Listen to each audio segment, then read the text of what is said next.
Thank you to both Pam and Jeremy for your remarks and for kind of setting the scene of the environment that we're in. As a reminder for those who are joining us by live stream, we have more resources available online at americansforthearts.org/SP3, and this entire presentation will be archived and available, so for those taking notes in the room as well, you can revisit the remarks that have been shared. We do have about 20 minutes for some discussion amongst the two of you about some of the big issues that we tackled both in the SP3 program and within the larger environments that we are operating in the education sector in the United States today. So I have one question just to kick us off for both of you. And at Americans for the Arts, when we talk about arts education policy, it's largely grounded in issues of equity and access to arts education. Both of you mentioned this in your remarks. So what do you see as the future for our work as advocates and policy influencers to achieve the larger goals of equitable access to arts education in the particular political or even test-taking circumstances that you mentioned? Well, I think there's a lot of opportunities, and as you get into your states, I'd urge you to start looking at what is the timeline for ESSA plans in your states. So once a state's ESSA plan has been approved by the U.S. Department of Education, it goes back to the state education agency, and the next phase that many people don't talk about yet is that there are supposed to be district ESSA plans that are put together, every one of your school districts.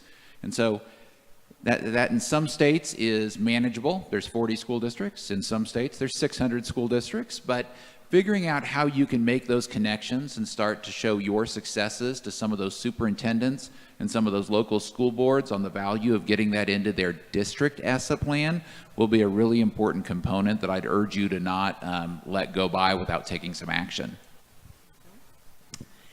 The College Board was one of the major supporters of the development of the National Core Arts Standards. So that was a pretty important contribution that the College Board made.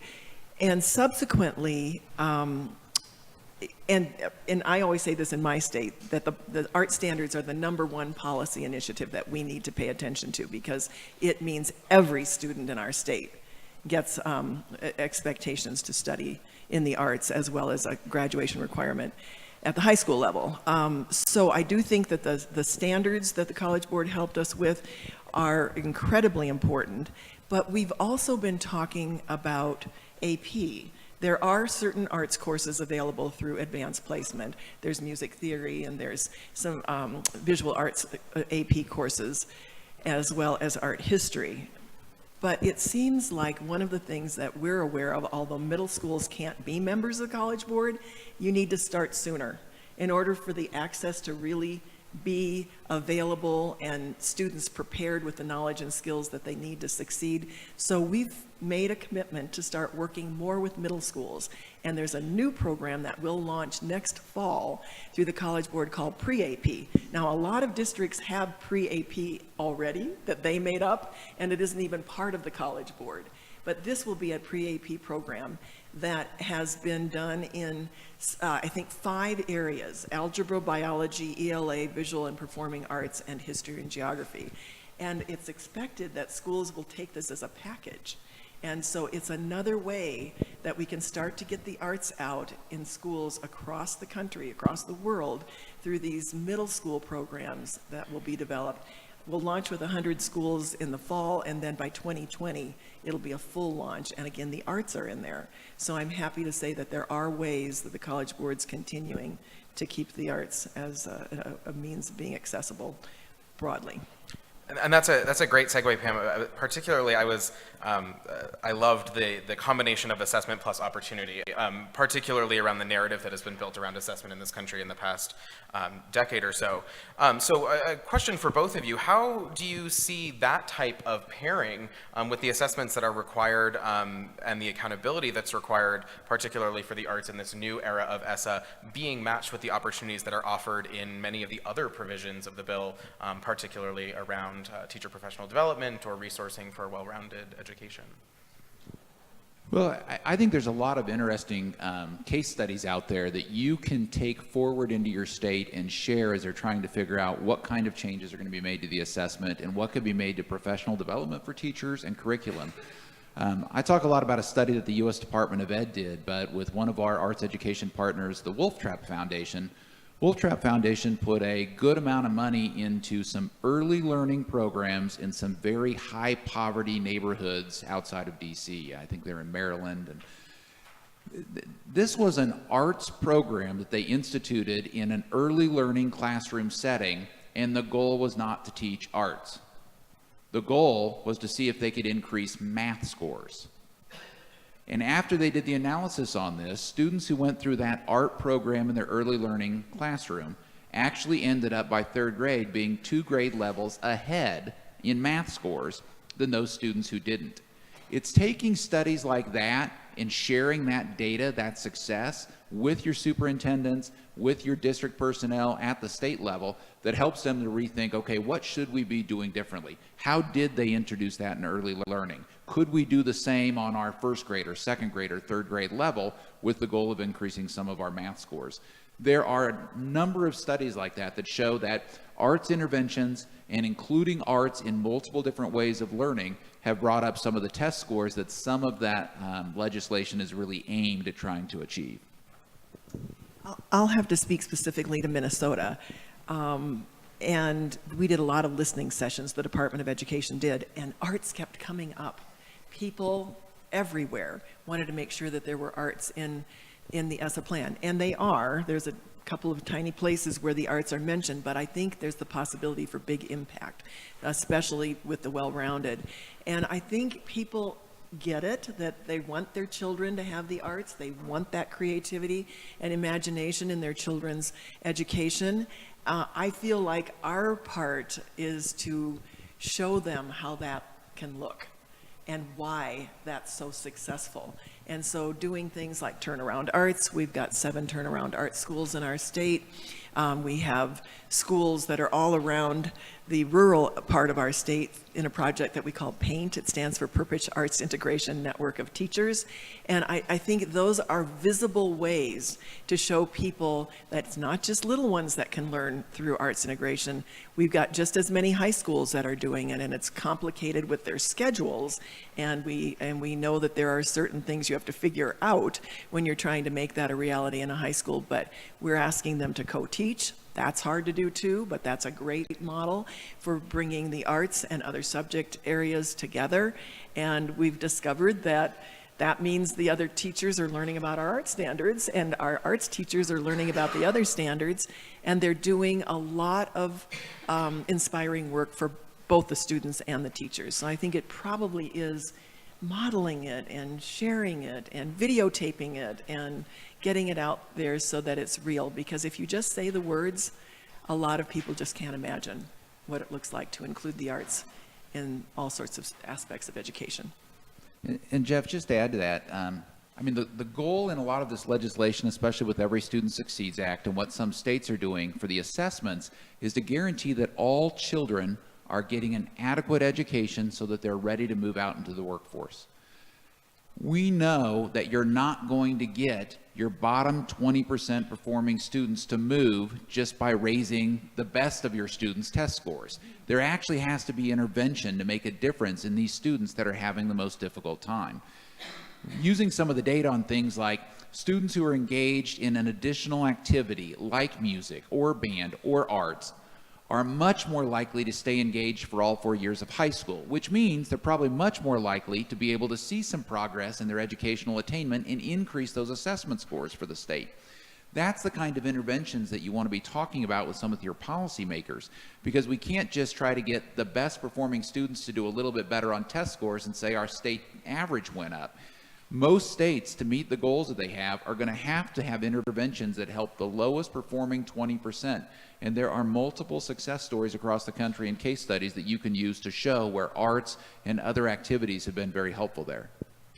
That's great, and I think that you're both referencing, federal policy and really that manifestation of what Narek had mentioned earlier, of that federal to state to local pipeline. And Pam, this is a question for you, because I noticed that in your bio you pretty much are the realization of the federal state local pipeline, working federally with the College Board, at the state level with the Purpose Center, and then locally with your school. Do you have an example of a program or a kind of case study, if you will, that has been enabled by federal policy, implemented through the state, and seen success in the school?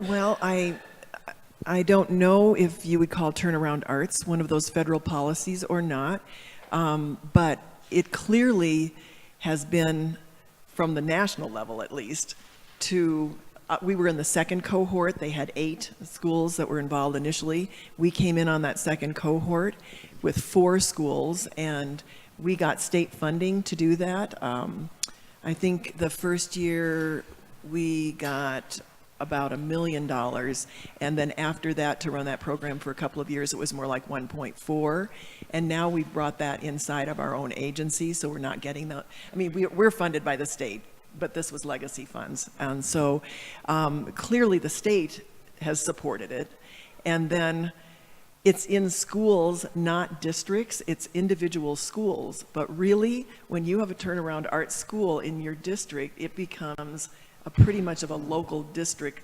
recognition of the value and the importance and the way that it can work in a local school. So it really does go national, state, and local. And it is working with the lowest 5%, those children that are in the lowest 5% on their test scores. And I'm telling you, every single time I go into one of those turnaround art schools, I am astounded at how every staff member is on board. That's one of the requirements. It's every staff member.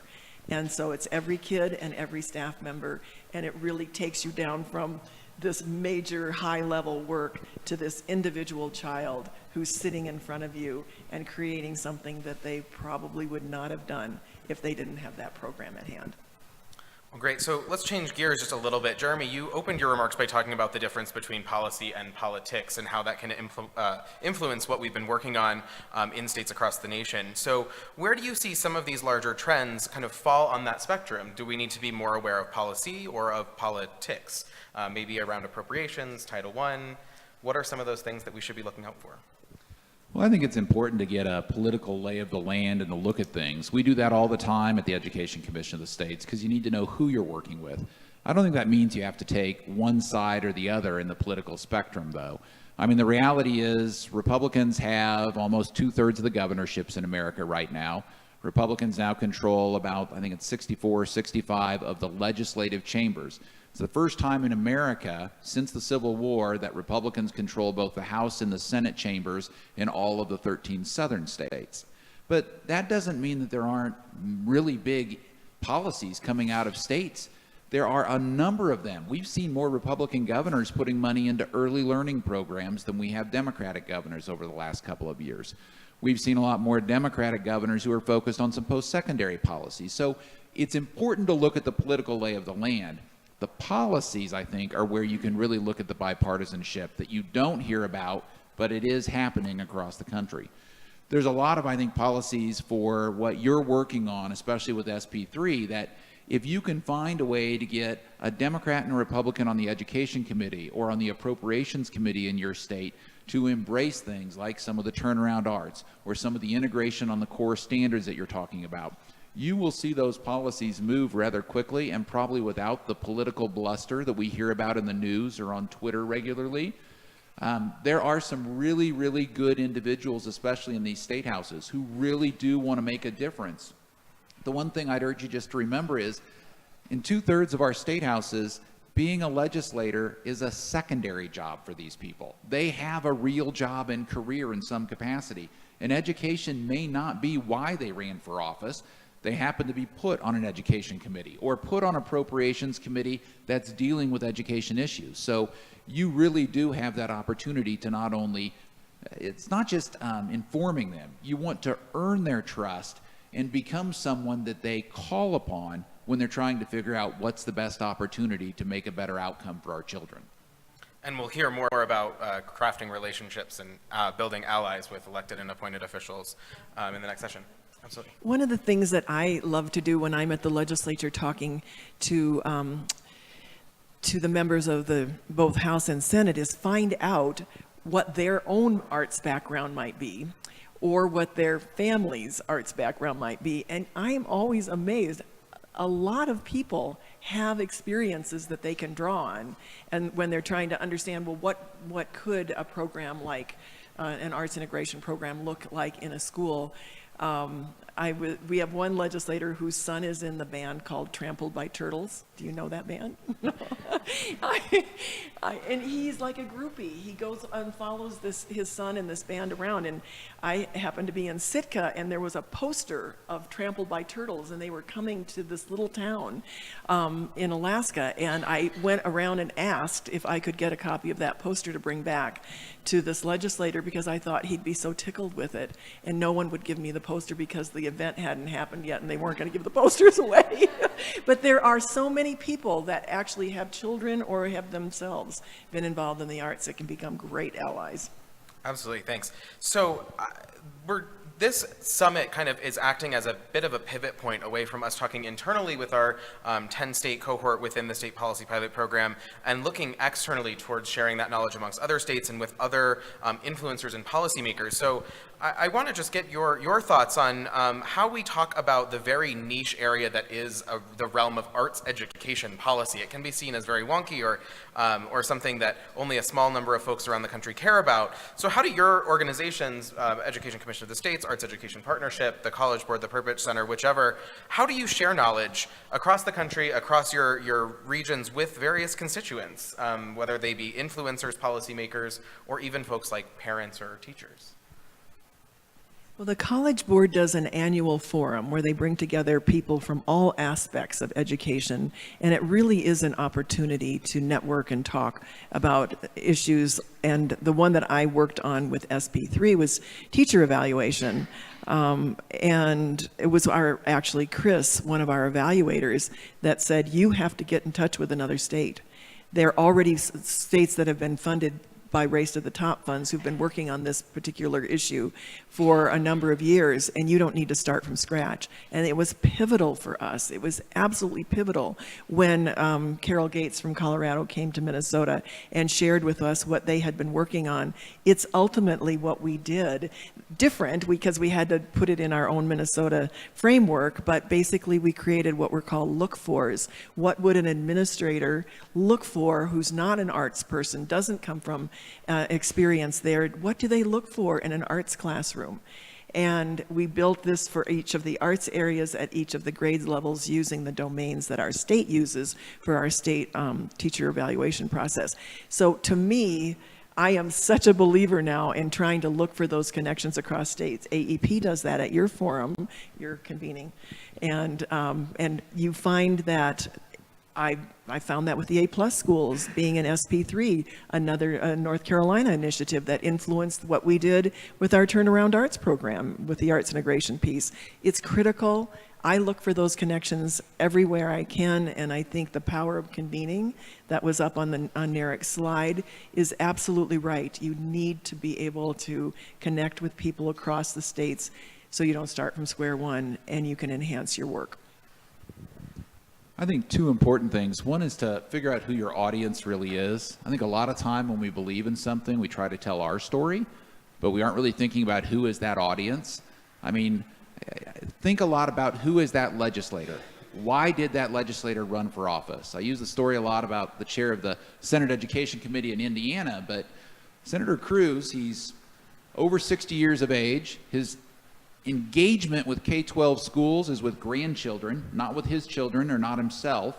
He's an auto auctioneer by trade. So how do you talk in his language? You don't have to auction off whatever you're trying to do, but how do you talk in his language so that he connects? So thinking about who your audience is the number one thing. The second is people get in those roles a lot of people asking for things from them. How do you bring unusual suspects to the table? So if you're going to talk about arts programs that you really want to make sure are funded, maybe don't send a whole bunch of the arts people in. Can you find a CEO of a local business who talks about the need for more creativity in the people they're hiring? Can you find a math teacher who's talking about the inclusion of arts in their math curriculum and the outcomes it has made a difference? Those kind of things make your story different instead of traditional, which is we need help, we need you to fund this, we need you to pass this bill. And in a lot of those cases, for those elected officials, if you give them a unique story of a math teacher using arts in the classroom, or a CEO of a company who needs more creativity in the workforce that they're trying to hire, those elected officials will use your very story in their speeches when they go out around their districts. So think about who your audience is and try to bring unusual voices that they may not suspect to promote what you want.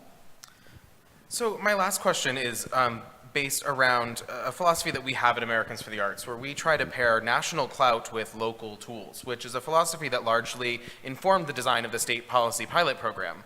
So how do you feel that your organizations or others that you might have seen throughout our world in arts education help state arts education advocacy leaders with the tools that you might offer or various other opportunities to capitalize on some national clout?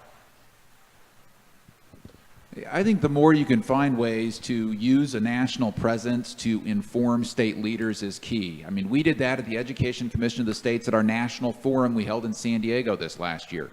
We were excited to be able to work with Mary Larson and with the San Diego Youth Symphony.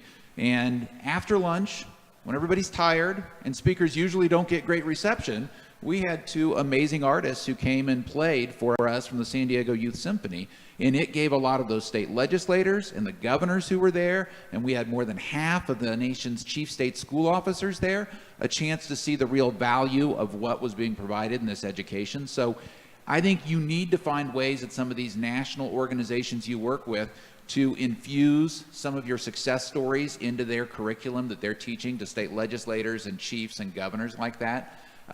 It's not an easy transition, but believe it or not, most of those national organizations are looking for something other than another dry keynote speech to present at their event. So if you can give them some creative ways to highlight your local successes, it's well worth that opportunity. In a lot of states, including mine, you sometimes have to be cautious about saying this is coming from the federal government or a national project because they want it focused on their citizens and their needs. That was particularly true when we were working with the standards, discovering that we had to be careful about how we were framing these national core arts standards, because core could be a difficult word, national could be a difficult word, but now Minnesota's in the process of revision of our state standards. And having those national standards, we may not take them lock, stock, and barrel, but we are definitely thankful that those standards exist, primarily for us because we resisted grade by grade standards and went with grade groupings. But now with teacher evaluation, teachers need standards at every grade level because they're being evaluated against their students' success. And so that national initiative has been enormous for states to be able to have very current thinking brought to the table when they're revising their standards, but it's a kind of an iffy thing. And I would say the same thing was true with Turnaround Arts, that there was a question about what is this national program coming in to our state? Don't we already have resources at the Purpose Center that can do this work? So it's a balance between bringing tools in and in some way using them to shape programs that are Minnesota-based programs, for example. So any additional last thoughts or reflections on everything that we've talked about or any of the findings from the policy advancement portion of the state policy pilot program? Well, I want to go back to the College Board for just 1 minute because I felt like we had a really interesting conversation last week at the forum about the status of mental health for our students. And I am noticing that in our own school. And I sat next to somebody at lunch at the standards writing thing on Monday who runs an art school, and we both commented that there are some new and different and important needs there. And one of the things that we were discussing is a general sense that teachers are stressed out. And I saw a recent study that said they're more stressed out than most other professions, and that students have high anxiety and stress. And an organization like the College Board has a very far reach. And one of the discussions was, should we limit, for example, the number, or should we work with higher education institutions to limit the number of AP courses that kids can report on their applications? Because there's this feeling now they need to take a dozen, and they need to stretch themselves beyond reasonable limits to be able to participate in after-school activities. And what if the College Board said, you can only submit 5? They can take more if they want to, but would that not be a way that something like the College Board message could get out there to say students should focus more deeply in something like their art area and have a deep and profound experience that they can bring to their college application versus this very widespread anxiety-producing thing that's causing us as a nation to have mental health issues. So I just want to bring that kind of thing up because the College Board is trying to figure out where will we have the best impacts to make the most important opportunities for kids available, especially in that transition between your senior year and your freshman year. There's so much work that could be done in that little transition and to help make kids successful in the transition and then ultimately successful in their higher education. And I just close by saying, I think the real power for arts and for education policy is with the states. No Child Left Behind was a law that was in place for 13 years. My wife and I have 3 children. Our oldest, our son, graduated high school last year. He spent his entire K-12 experience under one federal law, No Child Left Behind. So while we may have changes in administrations and in who's in office, I don't see the Every Student Succeed Act changing soon. The analogy I use is in the same 13 years of No Child Left Behind where we didn't have a federal change, Apple issued 7 different iPhones to keep up with changing technology. So the power is really in the states for the kind of policy changes that you should be looking at and where you can learn from other states. And we think there's going to be a lot of those changes that are going to be coming very fast at the state level over the next 3 to 4 years once ESSA is fully implemented. So take advantage of that opportunity, build those relationships, have those convenings, and see where you can continue to promote a well-rounded education. Well, I wish to thank you both for joining us this morning. Can we have a round of applause for our 2 guests?